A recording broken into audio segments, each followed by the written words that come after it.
뜨거운 여름이 본격적으로 시작되는 7월입니다. 오늘도 소확행 프로젝트 우리는 방송 중 경기 고양시 어르신들과 함께 하고 있습니다. 어르신들의 성원과 참여에 감사드립니다. 우리는 방송 중 오늘도 시원하게 첫 번째 문을 열어보겠습니다.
안녕하십니까 어르신들. 어렸을 때 부모님 앞에서 둥근 애가 떴습니다. 자리에서 일어나서 제일 먼저 이를 닦자 운니 아래 이 닦자. 어렸을 때 많이 했던 기억이 나는데요. 오늘은 어부바 음악에 맞춰서 샤워송을 하겠습니다. 하나 둘 셋 넷 얼굴 둘 셋, 넷, 목, 어깨. 하나, 둘, 셋, 넷, 셋, 넷, 몸, 다리, 등. 자, 어부바는 신나게 하나, 둘, 어부바 맞춰서 하겠습니다. 자, 여기가 하수구죠? 우리가 팔을 신나게 흔들어주면서 할게요.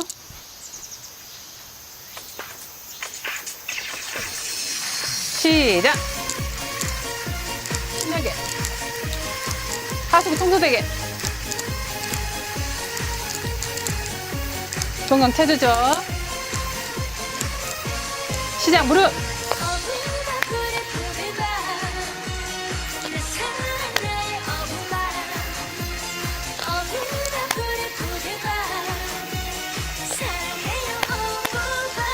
머리.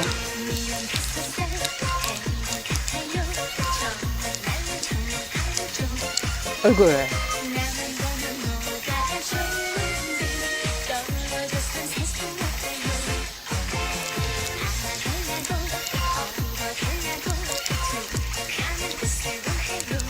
몸.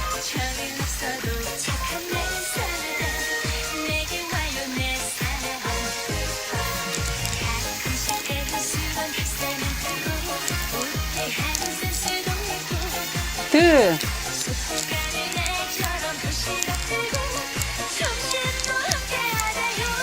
무릎.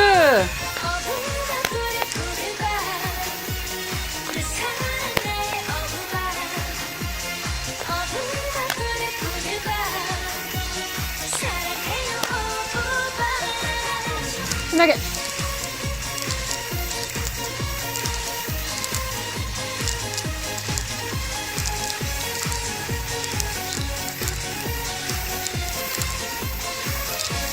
머리. 아니, 무릎. 무릎.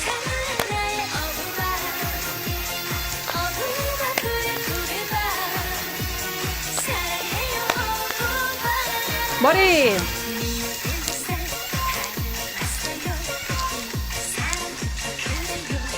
얼굴.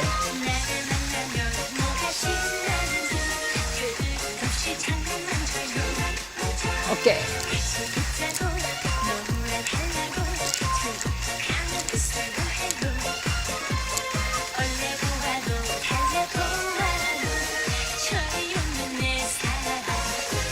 다리.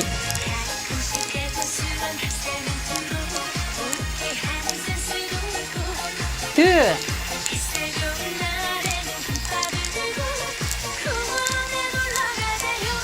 무릎.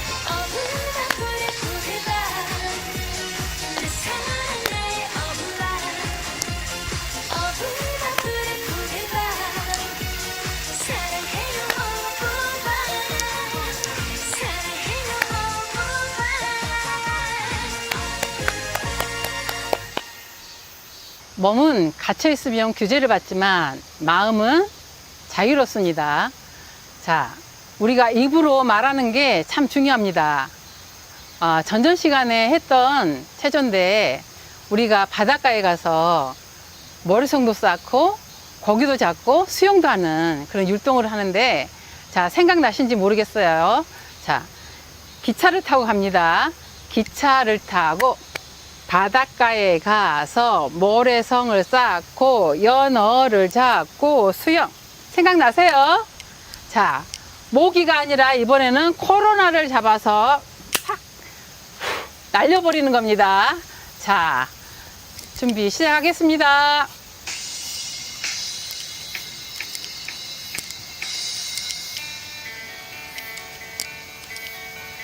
무릎. 바닷가에 가서 모래성을 쌓고 연어를 잡고 수영. 자유야, 입으로. 배요.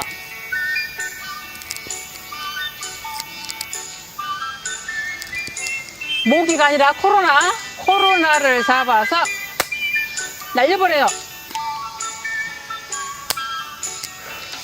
기차를 타고 바닷가에 가서 모래성을 쌓고 연어를 잡고 수영. 자유야.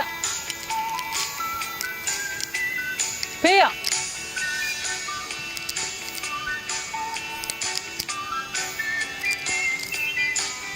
코로나. 후.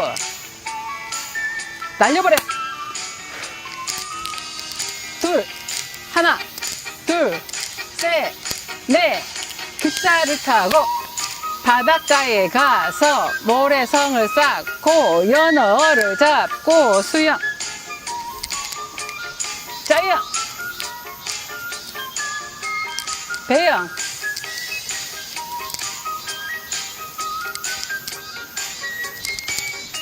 코로나 잡아요. 잡아서 후. 코로나를 잡아서 하나, 둘, 셋, 넷, 기차를 타고 바닷가에 가서 모래성을 쌓고 연어를 잡고 수영. 자유형, 배영, 크게. 코로나 잡아요. 코로나를 잡아서 후. 코로나를 잡아서 후. 하나, 둘, 셋, 넷. 하나, 둘. 기차를 타고 바닷가에 가서 모래성을 쌓고 연어를 잡고 수영. 자유형, 배영, 크게. 코로나를 잡아서 코로나를 잡아서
안녕하십니까.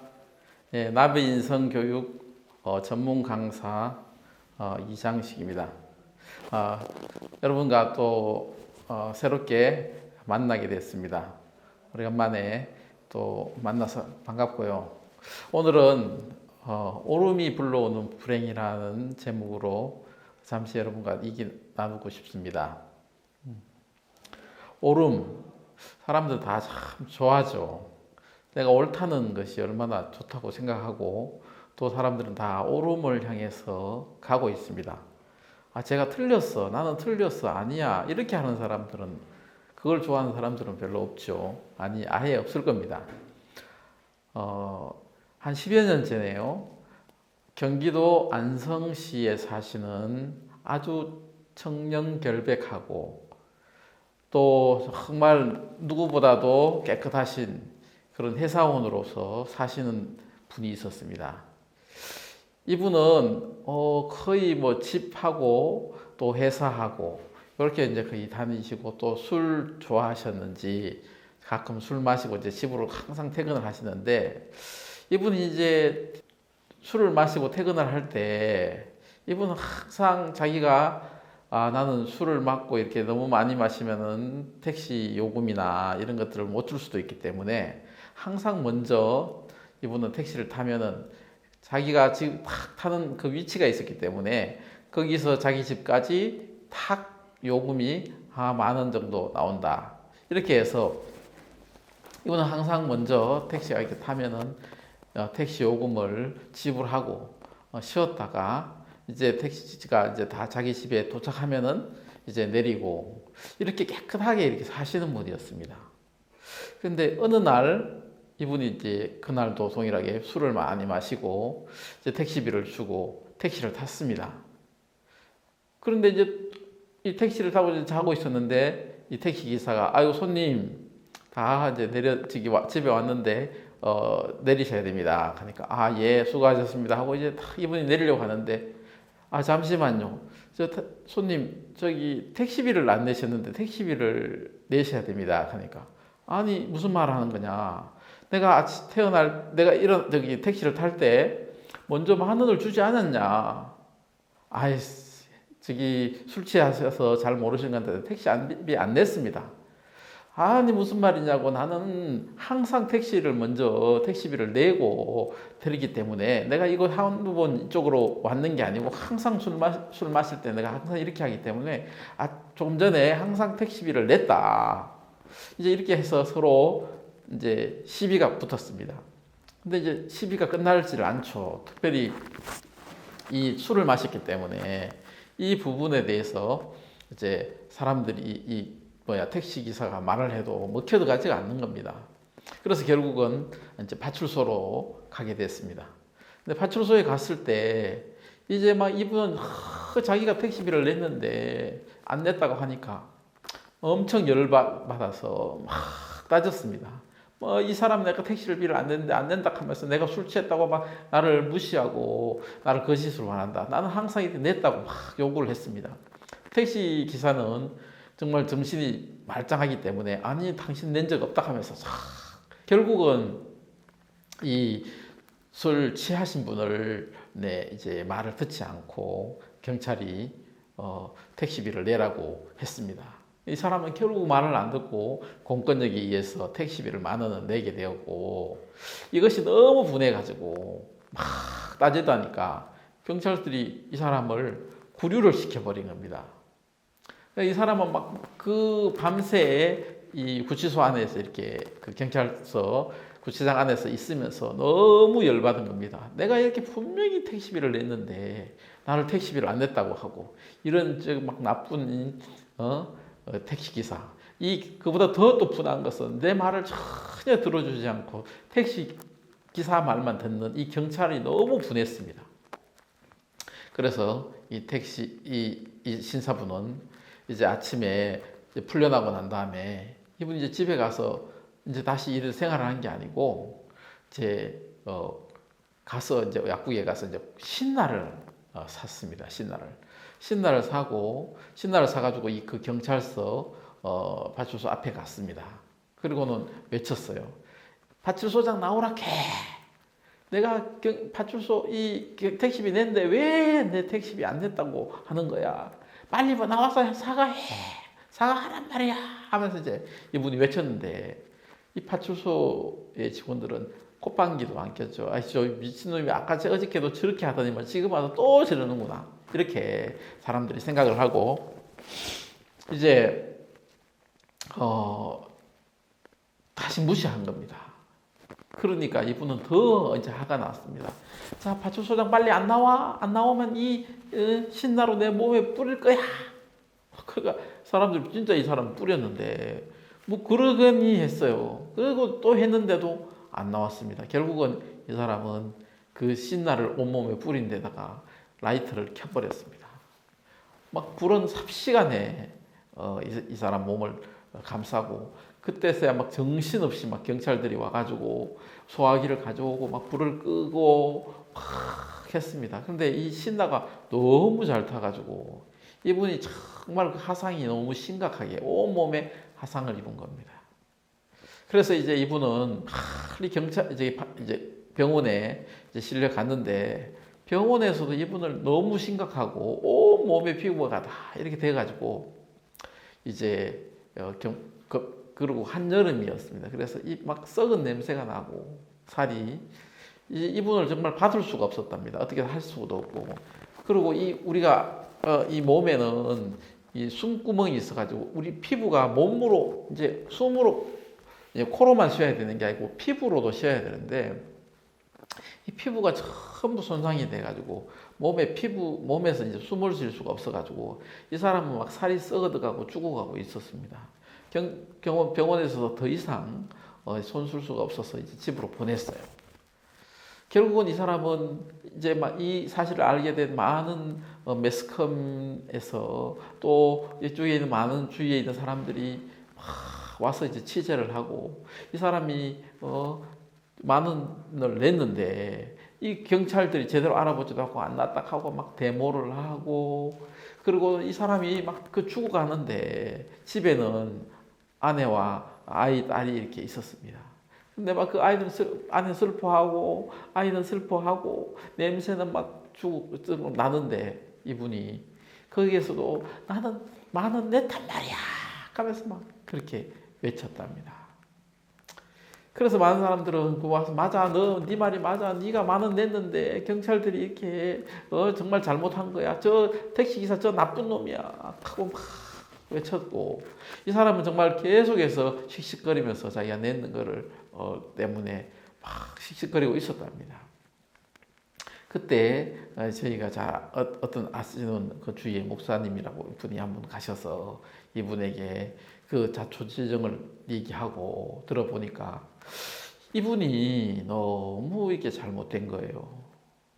사실 여러분 우리가 살면서 뭐 고통스럽고 문제되는 게 한두 가지가 아니고 억울한 일이 뭐 없을 수 없지 않습니까?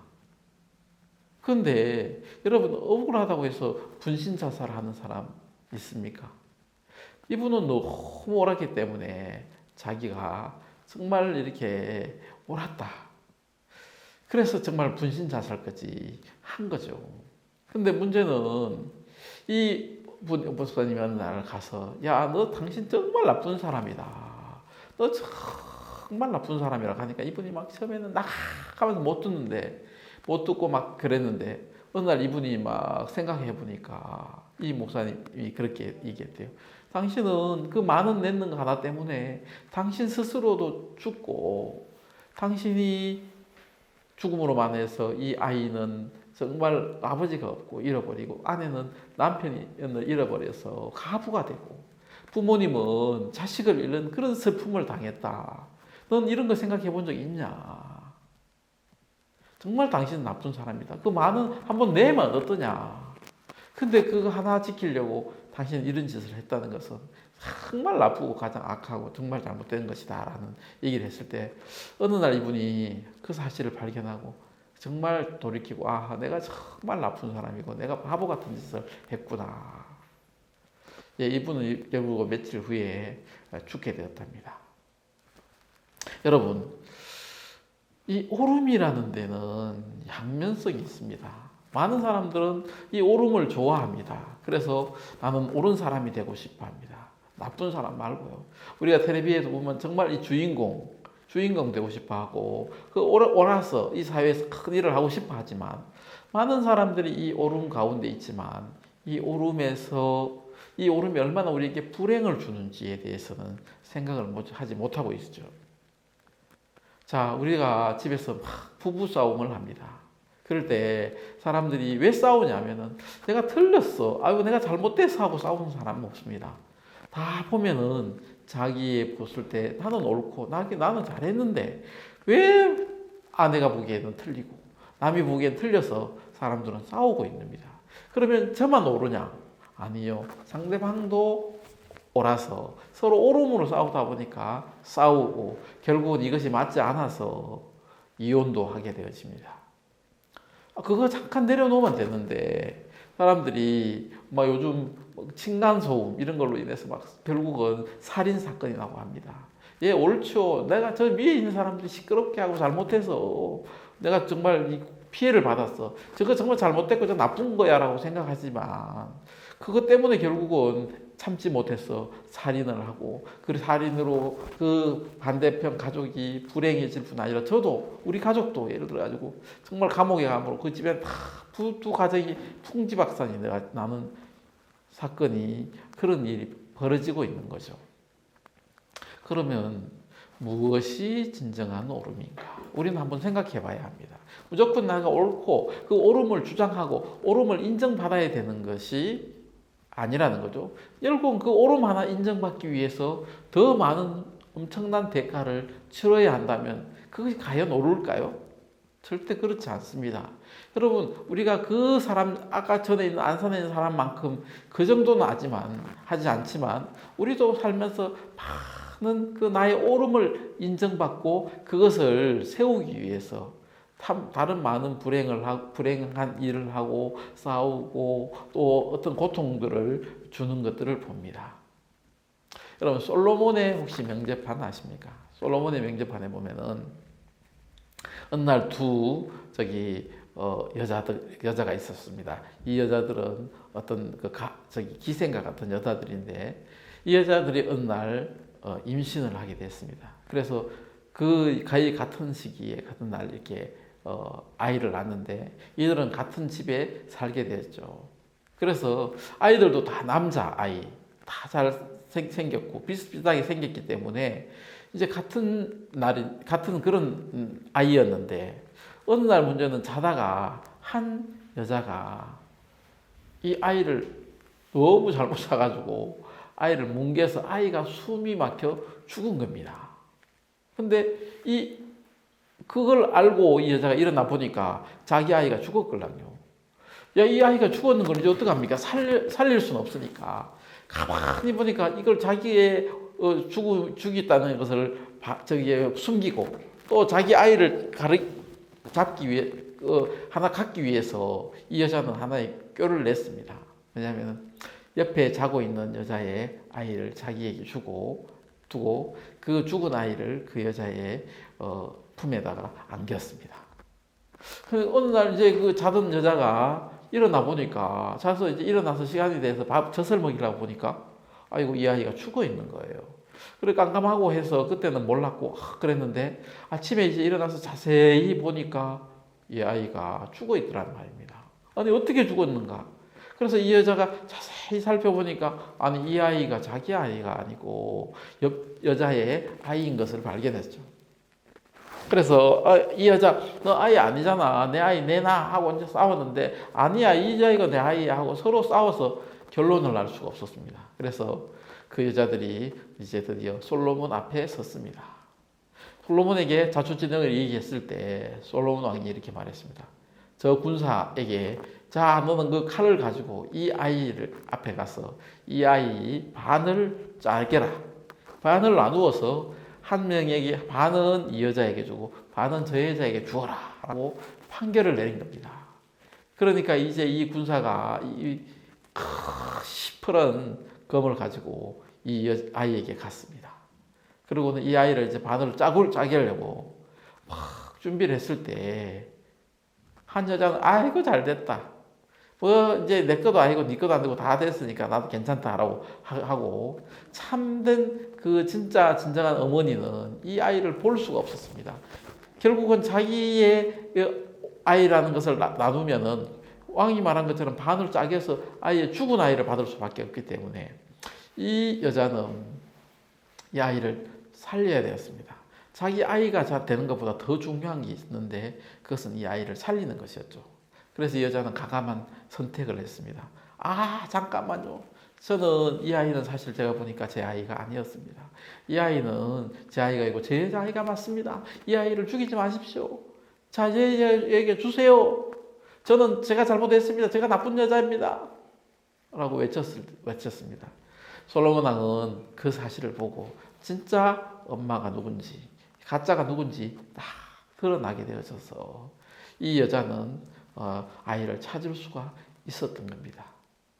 자, 여러분, 이 여자가 정말 자기 아이가 맞기 때문에 그걸 계속해서 옳음을 주장하고 내세웠을 때 이 아이에게는 죽음밖에 올 수 없었습니다. 죽은 자의를 받을 수밖에 없었는데 이 여자는 하나의 선택을 했습니다. 어떤 선택을 했습니까? 이 아이를 살리기 위해서 자기의 옳음, 사실, 정말 이 아이를 사랑하는 마음 다 내려놔야 했습니다. 그리고는 아닙니다. 저 아이는 내 아이가 아닙니다. 라고 정말 그런 지혜로운 선택을 했을 때 후에 보니까 이 여자는 아이도 없고 모든 걸 얻을 수 있는 자가 되었더라는 것이죠. 이것은 실제로 있었던 겁니다. 자, 여러분, 우리에게는 평행저울 같이 옳음을 선택할 수 있습니다. 근데 옳음에는 두 가지가 있는 겁니다. 자, 주관적으로 옳은 것이 있고 객관적인 상태로 옳음이 있습니다. 자, 다 옳음인 것 같습니다. 근데 그 주관적인 옳음이라는 것은 뭐냐면은 나의 옳음. 자, 내가 봤을 때, 내 차원에서 봤을 때 옳음은 나의 옳음인데 객관적으로 봤을 때 그것은 옳음이 아니었습니다. 자, 이 여자가 나의 옳음을 딱 생겼을 때는 이 아이를 죽일 수밖에 없었습니다. 그런데 정말 객관적으로 다시 생각해 봤을 때 무엇이 참으로 옳은 것이냐? 자, 이 아이가 내 아들이라는 것을 참는 게 옳은 것이냐? 아니면 이 아이가 내 아이가 아니고 이 아이를 살리는 것이 옳은 것이냐? 이 여자는 무엇이 참으로 옳은지 알았습니다. 무엇이요? 자기 아들로 그냥 가져야 되는 게 아니라 그렇다면 이 아이는 죽은 시체를 바꿔줄 수밖에 없는데 이 여자는 무엇이 옳았냐면 이 아이를 살리는 것이 옳은 것을 알았습니다. 그랬을 때 이 여자는 과감하게 자기의 옳음을 내려놓고 정말 객관적으로 무엇이 옳은지 살려야 되는 그 옳음을 선택해서 정말 자기의 옳음을 내려놓았을 때 그는 참 복된 다 얻을 수 있었다는 것입니다. 자, 여러분들 중 지금 어느 위치에 있습니까? 나의 옳음을 세웠을 때 그 옳음이 결국 나에게 주는 건 뭐냐면 싸움과 또 서로 정말 고통, 또 우리에게 정말 어려움들이 옵니다. 그런데 어떤 사람은 진짜 그 옳음이 아닌 진짜 무엇이 옳은지, 정말 이것이 내가 어떻게 해야 정말 유익하고, 자, 이것이 어떻게 했을 때 정말 이것이 행복이고 다른 사람과 모든 사람들에게 덕이 되느냐, 유익이 되느냐, 옳음이, 그것이 바로 진정한 옳음인 것입니다. 그 옳음을 위해서 이 솔로몬 재판 앞에 있었던 그 아이를 버릴 수 있는 여자처럼 여러분도 만일 자기의 옳음을 내려놓고 정말 참된 옳음은 뭐냐, 진짜 그것이 무엇이 옳은지, 무엇이 유익한지, 무엇이 정말 우리를 옳게 하는지를 위하여 나의 옳음을 내려놓을 수 있다면 여러분 정말 행복한 삶, 정말 좋은 기쁜, 정말 복된 삶을 살 수 있을 거라고 생각되어집니다. 예, 감사합니다. 네, 안녕히 계세요.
아버지와 아들이 사막을 여행하기로 했습니다.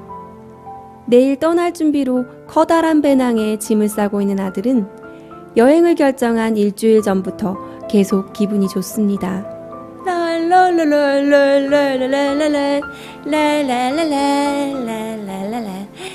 아빠, 드디어 사막에 간다니 꿈만 같아요. 그래, 빠뜨리는 거 없이 잘 챙겨야 한다. 사막은 덥고 힘든 곳이거든. 다음 날 아버지와 아들은 드넓은 사막으로 여행을 떠났습니다. 처음 사막에 온 아들은 무더위도 잊은 채 여기저기 구경하며 사진을 찍느라 정신이 없었습니다. 와, 멋지다. 하지만 하루, 이틀, 사흘, 일주일. 땀조차도 말려버리는 더위와 건조한 공기. 끝이 없는 모래들. 처음엔 마냥 즐겁기만 하던 아들은 점점 지쳐갔습니다.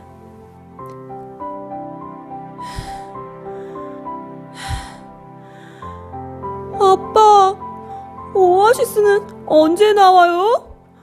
이젠 다리가 아파서 더 이상은 못 걷겠어요. 조금만 더 걸어보자. 사막은 바람이 불면 지형이 자주 바뀌기 때문에. 네?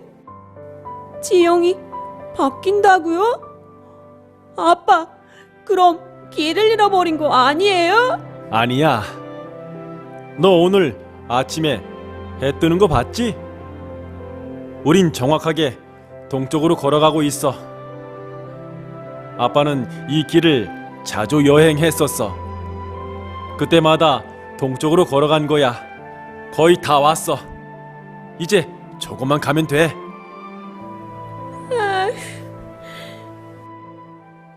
아버지와 아들은 길을 걸었네. 사막을 가로지르는 고단한 여정. 목이 말라오고 아들은 지쳐갔네. 아들이 아버지에게 물었네. 네가 어디로 가고 있는 건가요? 가방 가득 넣어왔던 물도 양식도 이제 다 떨어지고 남은 건 강하게 내리쬐는 태양뿐이었습니다. 지친 아들은 잘못하면 사막에서 길을 잃고 죽을지도 모른다는 두려움에 사로잡혔습니다. 아들은 아랑곳하지 않고 걸어가는 아버지의 뒷모습을 향해 투덜투덜 원망을 했습니다. 한참을 걷던 중 아들이 소리쳤습니다. 아빠, 저기 좀 봐요. 두 사람이 바라본 곳에는 조그만 무덤 하나가 있었습니다. 저것 보세요. 저 사람도 분명 우리처럼 길을 잃고 헤매다가 죽은 게 분명해요. 우리도 이 사람처럼 죽을 거예요.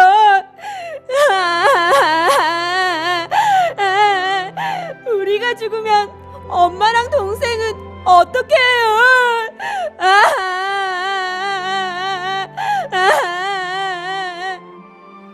아들아, 우리 이제 살았다.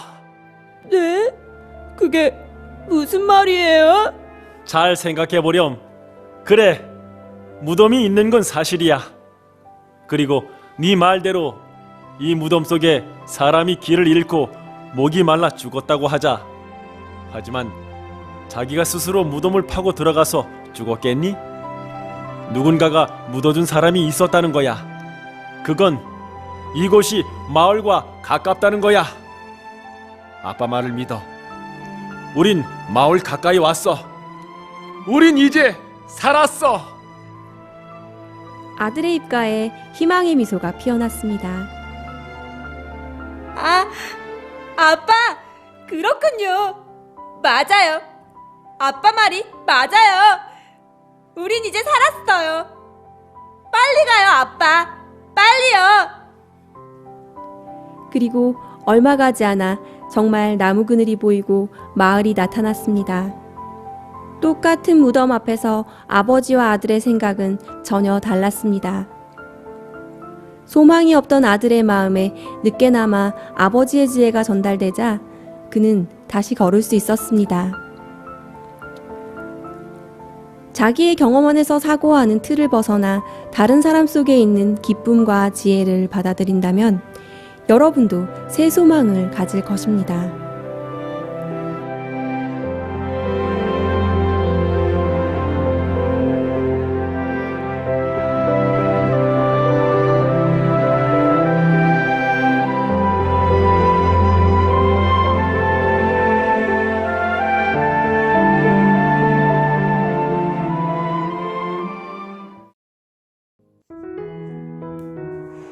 여러분, 즐거운 시간 되셨나요? 사람들은 옳게 살기를 바라는 마음이 큽니다. 하지만 그 옳음이 다 좋은 것만은 아니더라고요. 오늘도 내가 옳다고 하는 것이 다른 사람에게 불편을 끼치지 않았는지 우리가 강연을 통해서 생각해보는 시간이 되었습니다. 장마가 아직 끝나지 않아 꿉꿉한 여름날입니다. 건강 어르신들 잘 챙기시고요. 7월 26일에 저희들은 다시 만나 뵙겠습니다. 안녕히 계세요.